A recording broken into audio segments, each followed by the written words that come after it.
Hello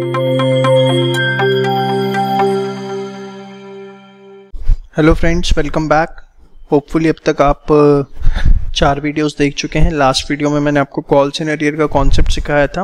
अब मैं आज आपको सिखाने जा रहा हूँ the concept of calls in advance. ठीक है बेटा, चलिए स्टार्ट करते हैं।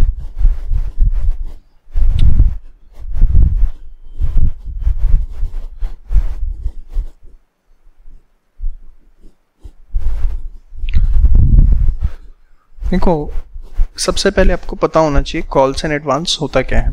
कॉल्स इन एडवांस का मतलब होता है amount not due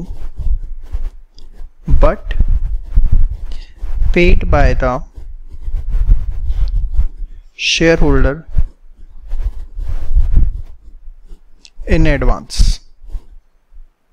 amount due नहीं है बट शेयर होल्डर ने एडवांस में पे कर दिया, उस चीज को हम क्या बोलते हैं, कॉल्स इन एडवांस। जैसे एग्जांपल के तौर पर सपोज एप्लीकेशन पे कंपनी को 3 रुपए आने हैं, अलॉटमेंट पे 2, फर्स्ट कॉल पे 4 और सेकंड कॉल पे 1। टोटल कितने आने बेटा, 10। अब सपोज एक शेयर होल्डर है, उसने फर्स्ट एंड सेकंड कॉल का जो पैसा है उसने पे कर दिया, paid eight the time of allotment. Allotment के टाइम पर ही उसने ये सारा का सारा पैसा पे कर दिया। तो इस सिचुएशन के अंदर हम ये जो उसने एडवांस में पैसा पे कर दिया उसको क्या नाम देते हैं, calls in advance. Calls in advance जो है कंपनी के लिए एक तरह से करंट लायबिलिटी है। इसका नेचर आपको पता होना चाहिए बेटा। कॉल्स इन एडवांस एक तरह से कंपनी के लिए लायबिलिटी है, और कौन से नेचर की, करंट लायबिलिटी। इसलिए कंपनी इसे बुक्स में अपने क्या करती है, क्रेडिट करती। और एक और बात मैं आपको यहाँ पर बता दूँ, क्या कोई company calls in advance accept कर सकती है? मतलब अगर कोई शेयर होल्डर कॉल्स का पैसा अलॉटमेंट के टाइम पर ही देना चाहता है तो क्या कंपनी वो सारा पैसा अलॉटमेंट के टाइम पर ले सकती है?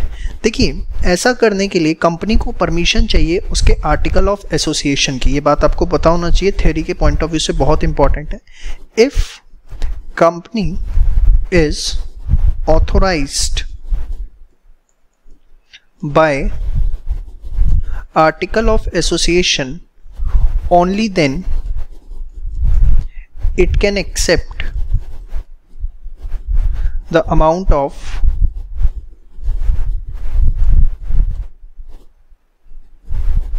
advance, तभी वो एडवांस का पैसा एक्सेप्ट कर सकती है। अब जो कॉल्स इन एडवांस है लायबिलिटी है, तो एक बात बताओ, इसके लिए एंट्री क्या होगी? पैसा आएगा, तो जब भी पैसा आएगा बैंक अकाउंट डेबिट, और कॉल्स इन एडवांस क्योंकि कंपनी के लिए एक लायबिलिटी है तो कंपनी उसे क्या कर देगी, credit by the name of 2 calls in advance. बात समझ में आई? तो प्लीज एक बार ये सारे नोट्स आप नोट डाउन करिए, फिर एक एग्जांपल लेता हूं। चलिए, अब सपोज एग्जांपल में मैं ले रहा हूं कि application 3 allotment 1 first call 4 second call 2, total कितना हो गया, 10। मैंने बोला शेयर्स इशूड, कंपनी ने 10,000 शेयर इशू किए, ठीक है। फिर मैंने आपको बोला share holder holding 1,000 shares paid the amount of calls on allotment। तो देखते हैं क्वेश्चन हम किस तरीके से करेंगे। ध्यान से बेटा एक एक चीज देखो, वीडियो स्किप मत करना बिल्कुल भी। कहीं पर भी अगर आपने वीडियो स्किप कर दी, कोई भी पार्ट आपका रह सकता है, फिर I am not responsible for that. एक एक चीज सुनिए, प्यार से नोट्स बनाइए। इट्स अ इन्वेस्टमेंट, ये कोई टाइम आप वेस्ट नहीं करें, सारा का सारा इन्वेस्टमेंट है। चलिए, अब हम बात करते हैं इस क्वेश्चन के अंदर बेटा। सबसे पहले एप्लीकेशन के लिए bank account debit 2 share application, कितना आएगा बताओ, 10,000 इंटू 3, 30,000 30,000 उसके बाद share application debit to share capital कितना 30,000 यही होगा 10,000 इंटू 3। उसके बाद अलॉटमेंट के लिए बताओ share allotment to share capital कितना बेटा सर 1 रुपये है 10,000 ठीक है। इसके बाद ये पैसा आपको अलॉटमेंट का आया बैंक अकाउंट डेबिट, ध्यान से देखना अब जो मैं करने जा रहा हूँ टू शेयर अलॉटमेंट कितना बेटा सर 10,000 ठीक है। अब इसके बाद एक शेयर होल्डर जिसके पास 1000 शेयर्स थे उसने कॉल्स का अमाउंट अलॉटमेंट पे दे दिया। आप एक बात बताओ कॉल्स पे टोटल अमाउंट आना कितना है 6 रुपये, ये 6 रुपये उसने अलॉटमेंट पे ही दे दिए। तो आपको मैं हमेशा एडवाइस करूंगा आप इसकी एक सेपरेट एंट्री पास करो बैंक अकाउंट अलॉटमेंट के बाद ही bank account debit to calls in advance. कितने शेयर्स पे आया बेटा ये 1000 शेयर्स पे और कितना अमाउंट आया है 6 रुपये, तो कितना हो गया 6,000। इस एंट्री को आप चाहो तो इसमें मर्ज भी कर सकते हो but I will strictly advice you कि आप इसे सेपरेटली पास करें ताकि एग्जाम में गलती होने के चांसेस कम हो जाए, ठीक है। अब आते हैं हम फर्स्ट कॉल के ऊपर बेटा। फर्स्ट कॉल ड्यू करें share first call account debit to share capital कितना बताओ बेटा फर्स्ट कॉल में 40,000 हाँ या ना। अब कुछ बच्चों के मन में शायद यहाँ पर एक डाउट आ सकता है, वो मैं पहले से ही क्लियर करूँ और अगर नहीं आ रहा तो शायद आप रिवीजन करो तो ये डाउट आए, बहुत ज़रूरी है कि सर यहाँ पर हमें पता है कि फर्स्ट कॉल के लिए हमारे पास 1000 इंटू 4,000 रुपये का एडवांस आया हुआ है, तो फिर आप ये पूरा का पूरा 40,000 रुपये क्यों ड्यू कर रहे हो। आपने ये 10,000 रुपये पैसा ड्यू किया 4 से, हमें पता है हमारे पास 1,000 का एडवांस आया हुआ है तो आप 9,000 ही ड्यू कर लो। तो मैं आपको बेटा यहाँ जवाब देना चाहूँगा कि ये एंट्री जो होती है ये एंट्री होती है हमारी कैपिटल ड्यू करने की। किस चीज़ को कैपिटल को ड्यू करने की, जबकि कॉल्स इन एडवांस जो है मैंने आपको स्टार्टिंग में इसीलिए बता दिया कि हमारे लिए वो लायबिलिटी होती है, करंट लायबिलिटी होती है, ना कि वो हमारे लिए कैपिटल होती है। तो इसलिए कैपिटल को तो हम पूरे अमाउंट से ही ड्यू करेंगे।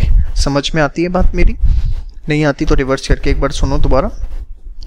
बैंक अकाउंट डेबिट, अब देखो हमारे पास जो पैसा आएगा बेटा वो कितना आएगा 9,000 शेयर्स पे 4 रुपए आएंगे कितना 36,000। Calls in advance 4,000 to share first call 40,000। यहाँ पर अगर हम देखें कि हमने कॉल्स इन एडवांस को डेबिट क्यों किया, आप समझो इस चीज़ को। देखो बेटा जब ये पैसा रिसीव हुआ था तो ये मेरे लिए करंट लायबिलिटी थी। यहाँ पर ये जब कॉल्स इन एडवांस रिसीव हुआ तो ये मेरे लिए लायबिलिटी थी, तो इस चक्कर में मैंने इस पैसे को क्या किया क्रेडिट किया। बात समझ में? अब क्योंकि ये देखो लायबिलिटी कब थी जब तक फर्स्ट कॉल ड्यू नहीं हुआ। जैसे ही फर्स्ट कॉल ड्यू हो गई क्या वो पैसा कंपनी के लिए लायबिलिटी है? मैं एग्जांपल से समझाता हूँ, समझना। सपोज फीस की आपकी 3 इंस्टॉलमेंट्स बनी, फर्स्ट सेकंड थर्ड, 5,000 की 3 इंस्टॉलमेंट्स बनी। अब आपने ये पे कर दी और सेकंड के टाइम पर आपने थर्ड भी पे कर दी, दोनों आपने इकट्ठी पे कर दी at the time of second installment. तो जो थर्ड इंस्टॉलमेंट है वो आपके स्कूल के लिए लायबिलिटी है, बट कब तक लायबिलिटी है? जब तक थर्ड इंस्टॉलमेंट ड्यू नहीं हो जाती। As soon as third instalment will get due, तो क्या आपके स्कूल के लिए वो लायबिलिटी रह जाएगा? नहीं, वो तो आना ही था, फिर वो सेट ऑफ हो गया। बात समझ में आती है? तो यहां पर why we are debiting the calls in advance, and why with ₹4 only, 4000 only? तो आपको रीजन यहां पे क्लियर होना चाहिए. As soon as first call gets due, liability of company ceases मतलब रुक जाना, to stop, ceases to exist.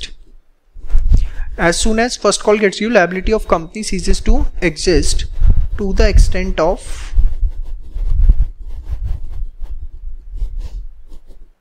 amount due. बात समझ में? ये रीजनिंग आपको पता होनी चाहिए. तो यहाँ पर हमने कॉल्स इन एडवांस को इसलिए डेबिट किया क्योंकि कंपनी की लायबिलिटी कम हो रही है. समझ में आता है आपको? इसके बाद हम आते हैं फाइनल कॉल पे. Share final call debit to share capital. कितने से? 10,000.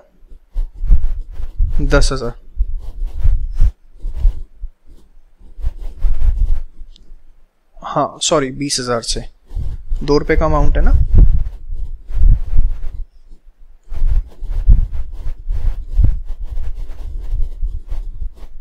ठीक है.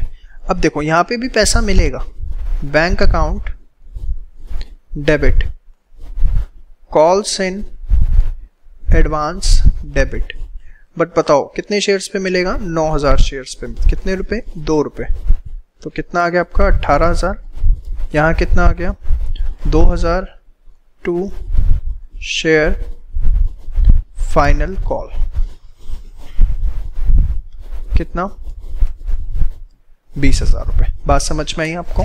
तो प्लीज़ आपको होपफुली कॉल्स इन एडवांस का कॉन्सेप्ट समझ में आ रहा हो. जब हमारा पैसा वो रिसीव होगा तो हमें उसे क्या कर देना है? क्रेडिट कर देना है. क्यों क्रेडिट कर देना है? Because it's a liability. And as soon as that call gets due, वो लायबिलिटी हमारी खत्म हो जाती है, इसलिए पेमेंट के टाइम पर उस अमाउंट को हम डेबिट करके ख़त्म करते हैं. तो ये था बेटा आपका कॉन्सेप्ट कॉल्स इन एडवांस का. इसके बाद अब जो हमारे कॉन्सेप्ट्स होंगे वो थोड़े से टेक्निकल होते चले जाएंगे और अब ये सब चीज़ों का मिक्सचर होता चला जाएगा जितना आपने सीखा है. तो प्लीज़ यहाँ तक एक बार सारा कॉन्सेप्ट रिवाइज कर लीजिए, क्योंकि अब इसके बाद मैं सीधे स्विच ओवर करूँगा प्रोराटा पे. हो सकता है देखता हूँ इसका एक कंबाइन क्वेश्चन भी करवाऊँ. ठीक है जी.